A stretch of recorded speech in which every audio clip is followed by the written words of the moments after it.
This is how the factory exhaust sounds on a MK8 Golf R. Which for a car that does 0 to 60 in under 5 seconds really just isn't on. But although we've done countless hours of work on this car and loads of upgrades too, I still haven't quite fell in love with it. And it would be such a shame after this complete build if I still hadn't built a car which I liked. And not only that, it'd mean a complete waste of time and also thousands of pounds lost as well. So we really need to see if an exhaust and more power is going to fix that, because let's face it, performance cars should sound more like this. And I do genuinely believe that it actually detracts from the driving experience because there's so little drama inside the cabin, and I really think it needs that. And that is exactly the reason why we've come to Norwich to RPM Performance, because that exhaust needs sorting out. So the guys at RPM Performance have already made a start. They borrowed a factory exhaust from the guys at Racing Line and made up the downpipe and mid-pipe section. So this is a 4-inch into a 3.5 inch, but now we have to finish it off by getting that on the car, and then we can design the rest of it. Here is the plan of action. We've doused everything up top in WD to make it easier to break off. We're going to get the lamber off while it's hot, let it cool down, get the V-band off for the downpipe, and then go underneath and get it removed from down there. So the pre-lamber is in quite a nice position because of the top mount turbo, so we can crack that off and get it unplugged and removed. And then it was 1 bolt to remove the V-band clamp, but should then let the downpipe come out, but there's loads more to do underneath. So to make life a little bit easier, we've got a standard exhaust already off the car, so we can see exactly what we've got to take out. So we've got the GPF here with the pre-sensors and the post-sensors, which we need to remove, which are going to be up here. So they don't look the easiest to get to. We've got a bracket to take out here. We can take this clamp off here, which should give us a bit more room. We can see one of them here. So there's going to be a little bit of faff to try and get that out, I think. A little bit of faff is an absolute understatement. This was not an easy job to do at all. It surprised me the condition of some of these nuts and bolts underneath the car already, considering this car is such low mileage. But exhaust bolts are never easy, so we doused them in WD-40 just to make them a little bit easier to get off. But even after doing that, some of these still weren't easy at all and were super tight, especially the GPF ones. Break it. But slowly we worked our way through them all, and we went with the plan of action of splitting the exhaust into 2 sections, getting the rear section off and taking the back box off as one piece, and then taking the front section and downpipe out as one piece too. So once the exhaust was split in half, we could then take out the back box mounts and also the rubbers and get that rear section off the car.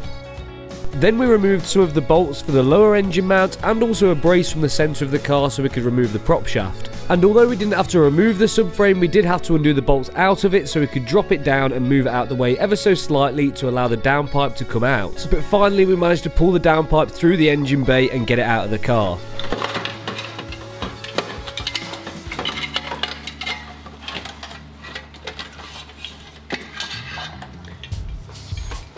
Yes, baby. You got any words? That was easy. So the factory exhaust is now completely removed, including the downpipe, which I'm just going to say it wasn't fun. Just a quick note, doing this exhaust upgrade will trigger an engine management light because of the lamber sensors. Now I can actually turn that off temporarily using OBD11, but it has loads more features than that too. OBD11 is a fantastic pocket-sized device you can keep on your keyring or in your car for exactly when you need it, because it can perform dealership level diagnostics along with coding as well. And even better than that, it couldn't be easier to use. All you've got to do is pop it in the OBD2 port in your car, and with one tap you can scan your car for fault codes. Now luckily for once, my car has 0. That is rare, but it has loads of other brilliant features too. Say for example you don't like the lane assist feature on your car, well using OBD11 you can actually turn that off. And here's a feature which is really handy for dog lovers like me and also like Dan, because what you can do with OBD11 is turn off your seatbelt warning, so when your dog is secured in the car, that means that it's not going to trigger the seatbelt ding dong. So to grab yourself an OBD11 device, use the link in the description with discount code SLIX, which is going to save you some money off it too. So thanks to OBD11 for sponsoring this video. Now let's get back to fitting this exhaust. Now we've got the new downpipe and centre section just about ready to go on, and then we're going to have to do some fabrication to finish off what goes at the back. So this is going to be the first one of these exhausts that RPM Performance have done, but am I right in thinking this is going to be something that these people can buy to put on their own car? Yeah, you'll be able to buy these from our store. They're 4" into 3.5 inch. It's like a dump pipe, so you'll get the most gains out of the car when they get mapped. That's what we like. And also check that out for a little detail. Don't worry though, the one you buy hasn't got to have that. So with the old exhaust off and the new front section ready to go on, we could feed the new downpipe and mid-section up into the car. And as this doesn't have the GPF on it, it was much easier to get into place. So we can do up the V-band and the lambda sensor up top and then go back underneath and put the prop shaft back on too.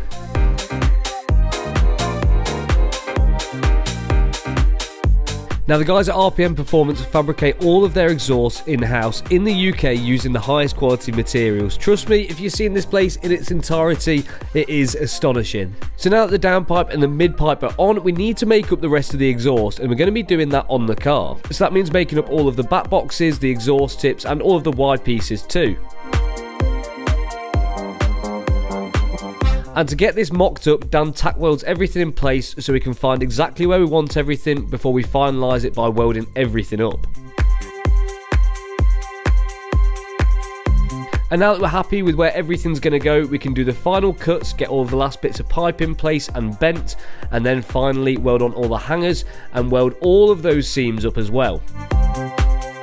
And let me tell you, this was amazing to watch because it's so rare these days to see real craftsmen making things in the UK like these guys are. But by this point it had been a long day and time was pushing on, but you cannot rush a job like this. So as we pushed even deeper into the night, the back box was more or less complete and we could start looking at fitting it to the car.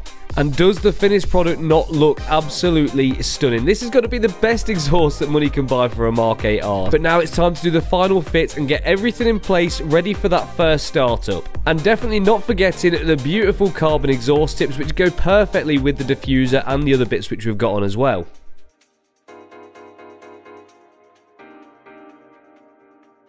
I think I can comfortably say this is the nicest exhaust I've ever had on one of my cars. So we've got the 4-inch downpipe which goes all the way down here into 3-inch and then comes out the back here through 2 back boxes and into the quad carbon exhaust tips which look sick. Now obviously all of that's going to help with power, but we also want it to help with the noise, so I guess that's the next thing we need to check. I'm ready. Are you ready?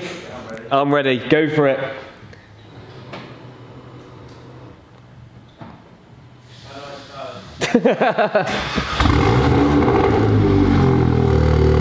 Okay, cold start, not too bad.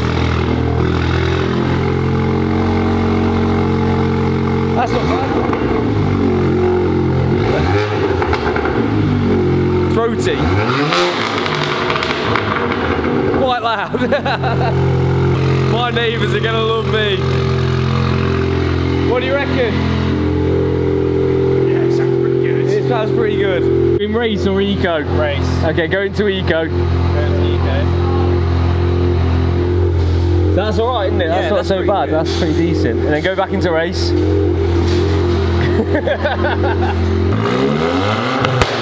Whoa! That pops a lot considering it's still in the standard tune, but it might get more crazy later. So the time is now 2:05. I think it's time to call it a night for these guys. For me, not so much, because I've got to drive from straight to here for Warrington, which is about 4 or 5 hours away, and I've got to be there for 8:30. So I might be in the no sleep gang tonight. But if you need any kind of exhaust or car accessories, especially kind of like Hyundai's and also some Golf R parts, make sure to check out RPM Performance. What's the discount code we're going to use?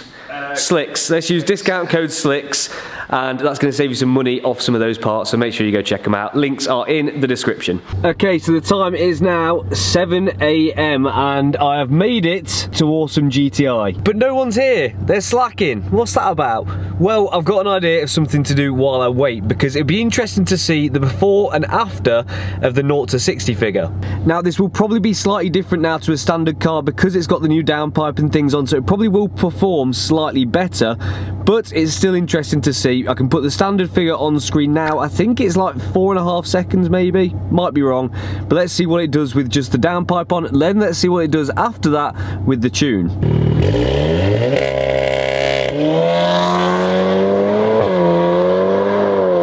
Okay, there we go, on Draggy, a confirmed time of 4.37 seconds. I don't think that's too bad, but I'm sure it's going to be better after it's tuned. So now the guys at Awesome have finally rolled out of bed and the car is being strapped down on the dyno. I've got freshened up and I think we're ready to see what this car can do.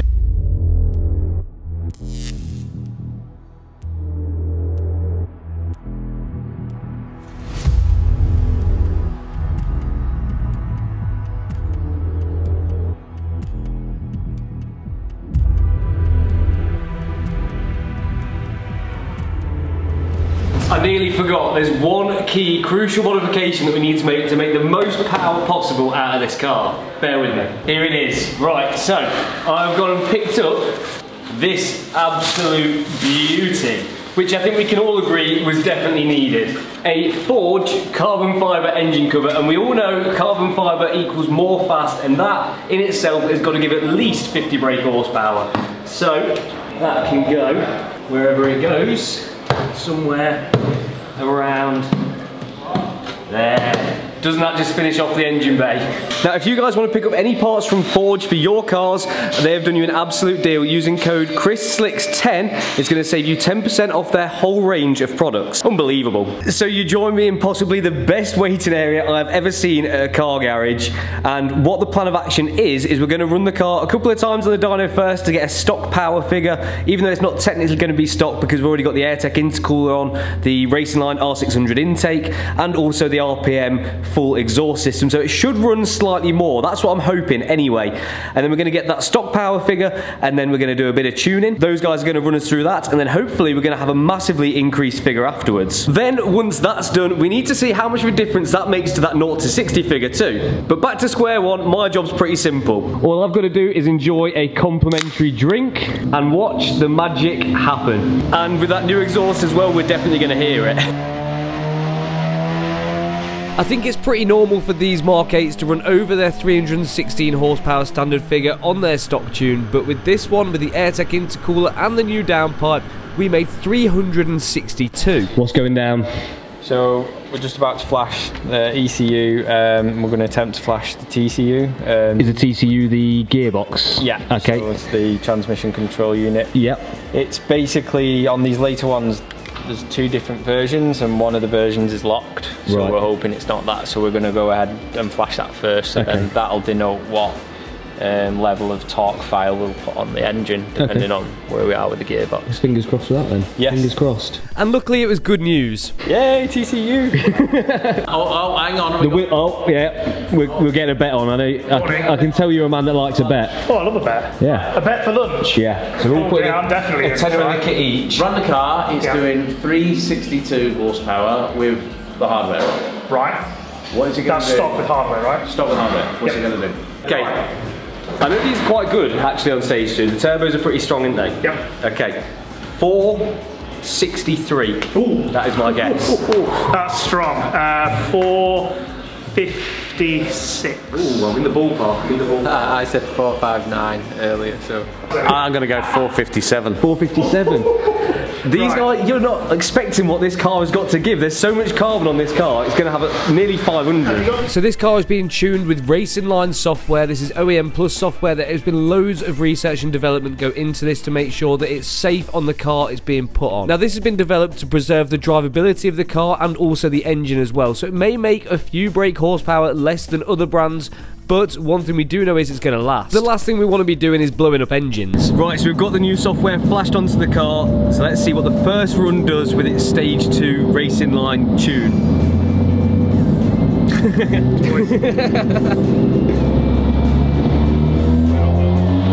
Numbers and stuff.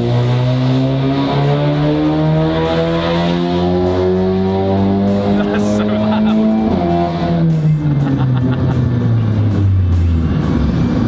So we all watched the screen in anticipation to see who was going to be losing their lunch money and who was going to be going home with a full belly. The winner pays for yeah, that's not I just heard it was the winner. I just heard it was the man with the most money. it's definitely... Sorry Tommy, you didn't get a look in there. yeah, it's definitely not me, that's why. Go on then, what we at? What's the final figures? So 456 and 442. Everybody, round of applause. Incredible figures. Love it. That's going to be a quick car. Is that quicker than your one? I honestly think in horsepower stakes that's 2 or 3 higher than ours, mate. Therefore I am 2 or 3 better. That's how it works, right? So now that the car is tuned, there's one more thing which we've got to do before we take it on a road test, because taking off the downpipe means that we had to drop the subframe, which in turn knocked the tracking out, which is not ideal. We want to make sure that's arrow straight before putting down all of that new horsepower. So before that first drive, we popped it on the tracking ramp at Awesome GTI, and I was really impressed with this. Sometimes I've took cars to be tracked and you get it back and they're not quite as good as what they could be, or they haven't set the wheel straight. But using a Spirit level wheel straightener device, they managed to make sure the wheel is perfectly level before adjusting the tracking, so you know that it is going to be absolutely spot on. And as quick as a flash, the car was then tracked up and ready to hit the road. So here's the before measurements on the Golf. Now, strangely enough, I had this car tracked somewhere else and they said they got it right. Well, it didn't feel right 100%, to be honest with you, and this shows exactly that. The rear is not looking good. The front, surprisingly, isn't actually too bad considering all things, but after we've had a fettle here, we are absolutely millimetre perfect, 0.01 of a degree perfect, should I say, on the back, and the only thing out on the front is a tiny bit of camber, which I need adjustable top mounts to sort, and the factory top mounts, so everything else is perfect. Now let's go and see how this car actually drives with all that extra power. Right, let's see what was it, 456 brake horsepower. Somehow I ended up buying lunch for winning that. I'm not really sure if that's how it's meant to work. I think I'll probably be out of here by the time you buy lunch, so. Get it right, then you can do a good job of a decent, hello. But obviously we've got a bit of water on the floor now, it's yeah, that's drizzling. But good tyres, 4-wheel drive, I think. Yeah. Should do alright. Just set the draggy up quick. So yeah, 4.3 it did this morning. So that's what we're trying to beat, is it? That's the aim. And you've got 118 kilograms sat next to you. That's like having a boot full of paving slabs, isn't it? If you can match your 0 to 60 with me in it, that's not bad. And if you want to try it afterwards, you're very welcome. I'm sure you'll shave a couple of tenths off. Go!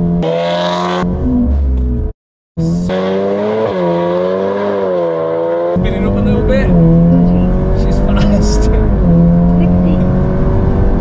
That's definitely just staying at 60 now. Yep, that is 60 miles an hour. That's 60, that was a lot of 60. Yep, definitely 60. Press those brakes. Oh yeah, they work. The brakes are You've got sensational, the stop to go with the go, which is fantastic. And do you know what? I did it clever. All my idea. Of course. Because I did the brakes and suspension before power.